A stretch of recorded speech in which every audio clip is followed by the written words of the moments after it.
Hey there, welcome back to my YouTube channel. In today's video, I'll be talking about Lifelong Learning Plan, a Canadian program that allows individuals to withdraw funds from their registered retirement saving plans to finance their education or training. So if you're interested to learn more about how Lifelong Learning Plan can help support your lifelong learning goals, you are in the right place. So let's get started. The LLP was introduced by Canadian government to encourage individuals who want to finance their education or training, whether it's for developing new skills or upgrading existing ones. Whether you're planning to pursue a degree, diploma, certificate program, or even a course to enhance your professional development, LLP can be a valuable resource. It enables you to withdraw $10,000 maximum annually to fund your full-time training or education for you, your spouse, or common-in-law partner. It is important to note that you cannot use LLP to finance your children's education or your spouse or common-in-law partner's children. As long as you meet LLP requirements, you can make RRSP withdrawals until January of the fourth calendar year following your initial LLP withdrawal. However, the total amount you can withdraw is limited to $20,000.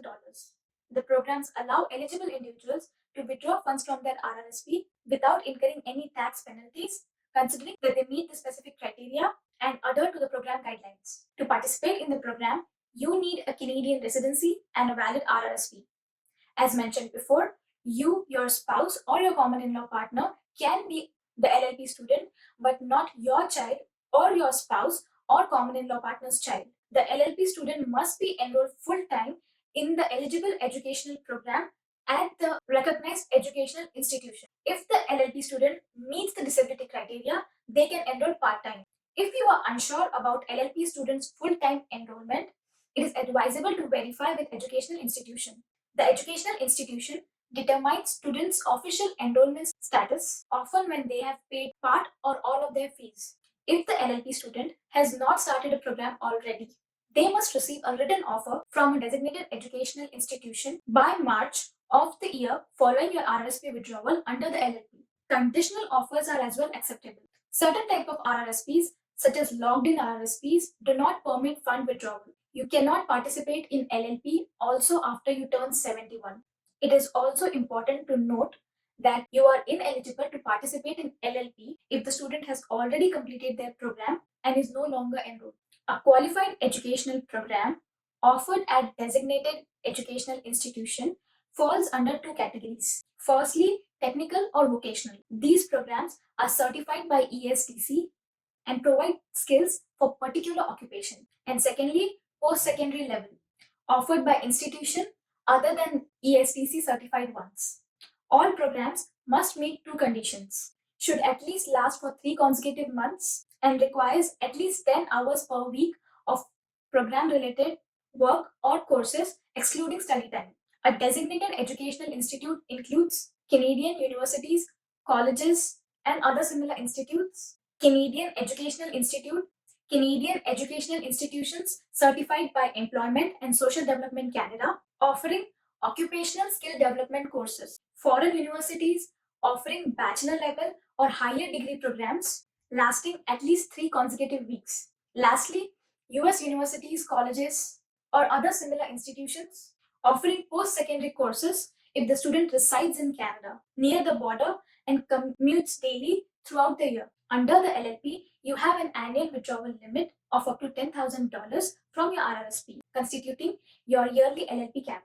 Importantly, this amount is not specifically designed for covering your tuition or educational expenses. Moreover, your spouse or common-in-law partner can as well withdraw $10,000 from their RRSP under the LLP as same year as you do. It is important to understand that this excess amount does not affect your overall limit of $20,000. However, it is vital to understand that your overall LLP limit remains at $20,000. If you find yourself withdrawing more than $10,000 annual limit, the excess amount will be added to your taxable income for the year in which withdrawal was made.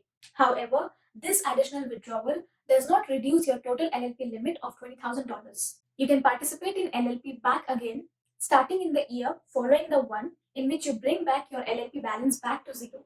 As long as the LLP students continue to meet the LLP conditions, you can continue making the RRSP withdrawal until the following occurs. the commencement of your repayment period, or the January of the fourth calendar year after the year you initiated your first withdrawal.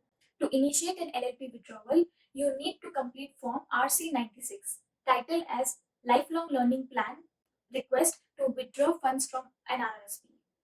It is crucial to note that each withdrawal you plan to make, you need to submit separate RC 96 form. In Form RC 96, you start by filling out Part 1. In this section, you have an option to designate either yourself or your spouse or your common in law partner as an LLP student.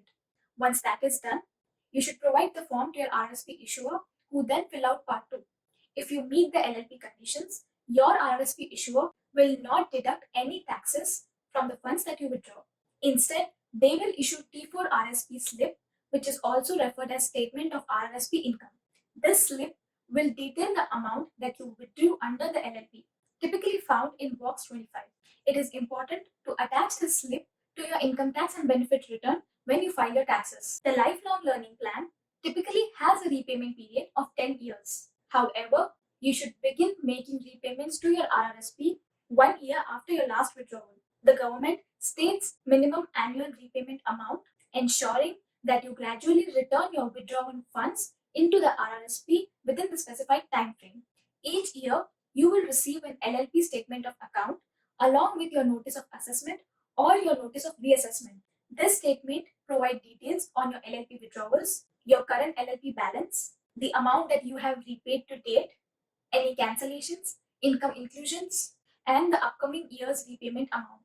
To determine when your LLP withdrawal repayments should commence, please refer the chart on the screen. The duration of repayment is determined by confirming whether the LLP student qualifies for at least 3 months within a year. If for 2 consecutive years the LLP student does not meet these requirements, your repayment period usually starts in the second year following your withdrawal. On the other hand, if LLP student continues to meet this condition each year, your repayment period begins in the 5th year after your initial LLP withdrawal. Now, let me tell you about the advantages and considerations of lifelong learning plan. One significant advantage is that you can access your RRSP funds without immediate tax penalties, allowing you to invest in your education or training. Additionally, by repaying the withdrawn amount, you are replenishing your retirement savings while enhancing your knowledge and skills. If you fail to make the required repayment, the amount will be included in your taxable income of that year. And that's a wrap on video about lifelong learning plan. If you found this video helpful, give it a thumbs up.